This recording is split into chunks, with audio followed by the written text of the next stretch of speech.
Good morning students, my name is Manish. Now I am going to teach you English grammar for class 7th.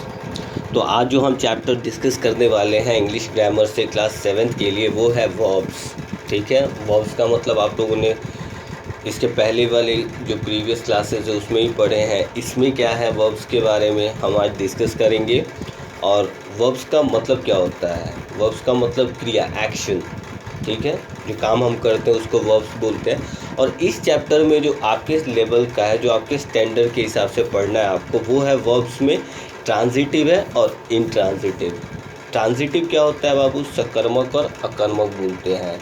Transitive का मतलब सकर्मक होता है और intransitive का मतलब होता है अकर्मक। ठीक है, तो ये क्या है, आप लोगों ने हिंदी में सकर्मक और अकर्मक पढ़ा होगा, इंग्लिश में उसे ट्रांजिटिव और इंट्रांजिटिव कहते हैं। तो सबसे पहले हम देखेंगे, यहाँ पे देखिएगा एक पिंक कलर में डू यू रिमेंबर लिखा गया है। तो इसका मतलब हुआ कि क्या आपको पता है, verbs are words indicating action or state of being. A sentence remains incomplete without the presence of verb. सही बात है, वर्ब जो रहता है वो इंडिकेट करता है काम को बतलाता है। ठीक है, और किसी भी सेंटेंस में अगर वर्ब नहीं हो तो उसे इनकम्प्लीट माना जाता है।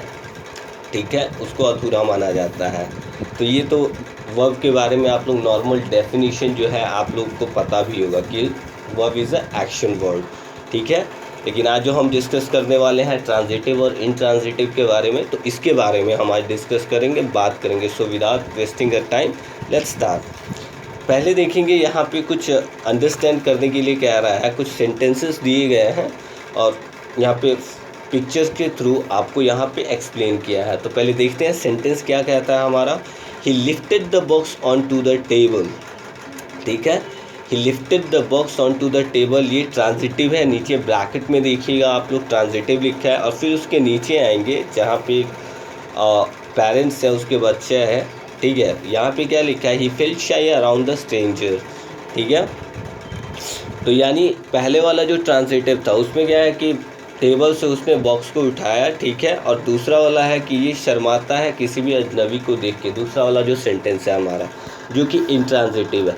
अब हम सबसे पहले समझेंगे कि ट्रांजिटिव इंट्रांजिटिव है क्या। ठीक है, तो मैं ट्रांजिटिव के बारे में पहले आपको बता देता हूँ। ट्रांजिटिव क्या होता है, ऐसे वर्ब्स होते हैं जिनमें ऑब्जेक्ट लगा हुआ होता है। ऑब्जेक्ट होना ट्रांजिटिव में एकदम मस्ट है। ठीक है, ट्रांजिटिव का ये भी कर सकते हैं, कहने का मतलब जो एक्शन होता है उसको रिसीव करता है। ठीक है, यानी ट्रांजिटिव में जो होता है बाबू, उसमें ऑब्जेक्ट होना मस्ट है एकदम। अगर ऑब्जेक्ट नहीं है तो वो ट्रांजिटिव नहीं होगा, इंट्रांजिटिव हो जाएगा। और इंट्रांजिटिव का क्या मतलब होता है, जिसमें ऑब्जेक्ट की ज़रूरत नहीं होती है। ठीक है, वहाँ पे ऑब्जेक्ट की ज़रूरत नहीं है, ये आपको ध्यान में रखना है। तो दो चीज़ क्लियर मैं कर देता हूँ। ट्रांजिटिव में क्या होता है कि ऑब्जेक्ट होता है। ऑब्जेक्ट इसमें कौन सा है, ही लिफ्ट द बॉक्स। ठीक है, ये हमारा ऑब्जेक्ट हो गया। द बॉक्स क्या है बाबू, ये हमारा ऑब्जेक्ट हो गया, यानी काम को वो रिसीव कर रहा है। ठीक है, यानी उसने जो उठाया है बॉक्स को। ठीक है, तो बॉक्स हमारा क्या है, यहाँ पे ऑब्जेक्ट है, और ये ट्रांजिटिव हुआ। यानी कहने का मतलब है ट्रांजिटिव जो होता है उसमें ऑब्जेक्ट होता है। ठीक है, मस्ट है, वहाँ पे रहेगा तभी ट्रांजिटिव होगा। और इंट्रांजिटिव में क्या होता है, ऑब्जेक्ट नहीं होता है, ये आपको ध्यान में रखना पड़ेगा। वो सीधे वर्ब जो है इसका फेल्ट, ठीक है, इसी से गाइड हो जाता है यहाँ पे। तो हमें इस चीज़ का ख्याल रखना है। ऑल राइट, तो आइए इसके बारे में हम बात करेंगे। लेट्स लर्न में कह रहा है there are two types of verbs. कह रहा है वर्ब्स के दो प्रकार होते हैं, पहला होता है ट्रांजिटिव और इंट्रांजिटिव। तो ट्रांजिटिव के बारे में मैंने आपको बताया अभी कि सकर्मक होता है, अकर्मक होता है। ट्रांजिटिव के जो डेफिनेशन मैं अगर यहाँ पे बोलूँ तो ऐसे वर्ब्स जिसमें ऑब्जेक्ट हो। ठीक है, the verbs who has object. ठीक है, ऐसे सेंटेंस जिसमें ऑब्जेक्ट लगा हुआ होता है उसको ट्रांजिटिव करते हैं। एंड और intransitive is a word that who doesn't need any object. ठीक है, और कहने का मतलब होता है, मैं हमेशा से बोलते आया हूँ कि कोई भी आप सेंटेंस बनाते हो उसका सेंस निकलना चाहिए। तो इंट्रांजिटिव में भी उसका सेंस निकलता है। ठीक है, ऑब्जेक्ट के नहीं रहते हुए भी। ठीक है, और ट्रांजिटिव में भी सेंस निकलता है। फ़र्क यही है कि ट्रांजिटिव में ऑब्जेक्ट होता है और इंट्रांजिटिव में ऑब्जेक्ट नहीं होता है। ठीक है, आपको यहाँ पे मैं बता रहा है वर्ब्स दो होते हैं, ट्रांजिटिव होते हैं और इंट्रांजिटिव होते हैं। Transitive verbs are different, verbs have direct and indirect objects, ठीक है। ट्रांजिटिव वर्ब में क्या होता है, डायरेक्ट ऑब्जेक्ट होता है और इनडायरेक्ट ऑब्जेक्ट होता है। अब डायरेक्ट और इनडायरेक्ट ऑब्जेक्ट क्या होता है बाबू, ये ध्यान में आपको पहले क्लियर कर दें। डायरेक्ट ऑब्जेक्ट उसे बोलते हैं, ठीक है, जो सीधे उसको गाइड कर रहा है। यानी कहने का मतलब है कि अगर कोई सेंटेंस है उसमें देखिएगा दो क्या रहता है कि दो ऑब्जेक्ट्स रहते हैं।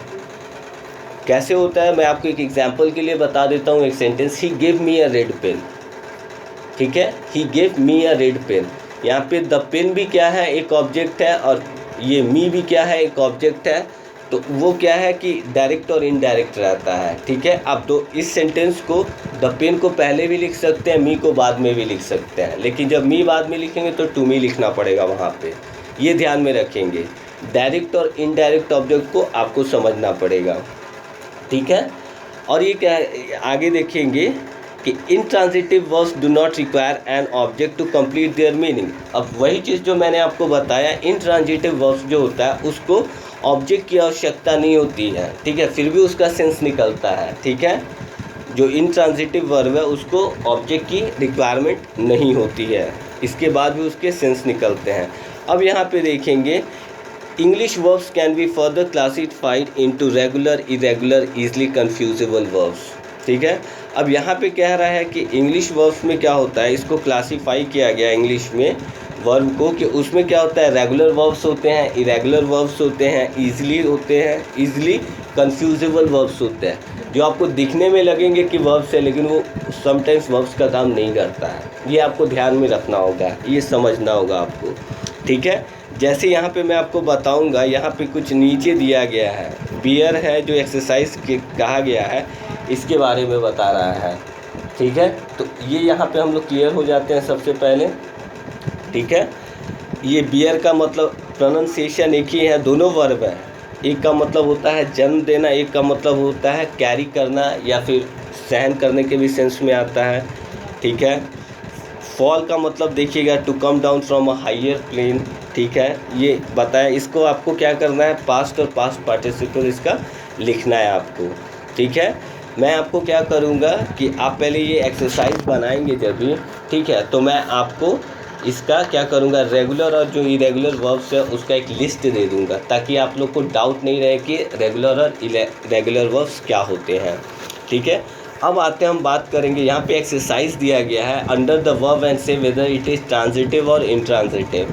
अब आपको यहाँ पे देखना है, जो सेंटेंस दिया गया है, जो एक्सरसाइज है, वो आपको देखना है ट्रांजिटिव है कि नहीं है, कि वो इनट्रांजिटिव है। फिर मैं बता देता हूँ, ट्रांजिटिव वो होता है जिसमें ऑब्जेक्ट होता है, और इनट्रांजिटिव वो होता है जिसमें ऑब्जेक्ट नहीं रहता है। ये ध्यान में रखेंगे एक्सरसाइज बनाते वक्त। इसके बाद देखेंगे, कीप इन माइंड कह रहा है ये, verbs can be of different types, ठीक है। तो यहाँ पे देखेंगे क्या बता रहा है, वर्ब्स को क्या किया है, क्लासीफाई किया गया है, वर्गीकृत बांटा गया है। ट्रांजिटिव के लिए यहाँ पे देखेंगे डायरेक्ट ऑब्जेक्ट और इनडायरेक्ट ऑब्जेक्ट दो दिया है। मैंने ऑलरेडी आपको ये ट्रांजिटिव का डायरेक्ट और इनडायरेक्ट का ऑब्जेक्ट का एग्जांपल दिया था, ही गिव मी अ रेड पेन, ठीक है। इसमें डायरेक्ट और इनडायरेक्ट ऑब्जेक्ट दोनों हैं, ठीक है। सॉरी, इनट्रांजिटिव का देखेंगे आप, वर्ब्स ऑफ एक्शन, ठीक है, वर्ब्स ऑफ बीइंग, ठीक है। ये बी वर्ब्स जो दिख रहा है ना, वर्ब टू बी वाला होता है, जिसमें इज आर एम वाला कनेक्टेड रहता है, ये ध्यान में रखेंगे, वो इनट्रांजिटिव में यूज़ होता है। और वर्ब्स ऑफ एक्शन होता है यहाँ पे, जैसे अराइव हुआ, कंप्लेन हुआ, गो हुआ, लाफ हुआ, कुछ ऐसे वर्ब्स हैं जिसमें ऑब्जेक्ट की आवश्यकता होती ही नहीं है। इनट्रांजिटिव में यही सिर्फ 4 नहीं है, बहुत सारे ऐसे वर्ड्स हैं जिसमें आपको ऑब्जेक्ट की आवश्यकता नहीं होती है, विदाउट ऑब्जेक्ट उनका पूरा एकदम एक सेंस निकलता है, ठीक है। इसमें अगर किसी को डाउट होता है आप लोग पूछ लेंगे, ठीक है। यहाँ पे कुछ एक्सरसाइजेस दिए हैं, मैं आपको होमवर्क में दूंगा बनाने के लिए। सो आज के लिए इतना ही। Thank you so much and have a great day.